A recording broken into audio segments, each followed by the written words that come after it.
যিমান মানুহে কালিৰ কাৰণে চিন্তা কৰে তেওঁ আজিৰ দিনটো জীয়াবৰ কাৰণে পাহৰি যায়। আপুনি নাজানে নেকি আপুনি এখন কিতাপৰ নিচিনা আৰু আজিৰ দিনটো তাৰ পৃষ্ঠা। সেই যি আজিৰ পৃষ্ঠাখনক আপুনি কাইলৈৰ কাৰণে চিন্তা কৰাৰ বাবে আপুনি এই পৃষ্ঠাক নষ্ট কৰিছে।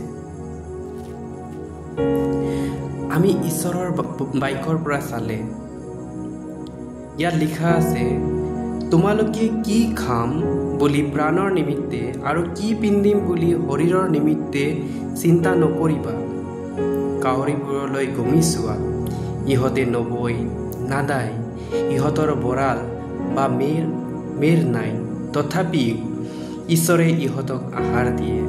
তোমালোক চৰাইতকৈ কিমান বহুমূলীয়া। Praise the lord.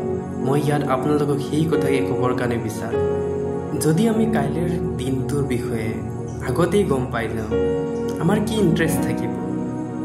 আপুনি যেতিয়া ফিল্ম চাই আপুনি তাৰ লাষ্টৰ কাহিনীক জানি গ'লে আপোনাৰ ফিল্মত কি ইণ্টাৰেষ্ট আছে।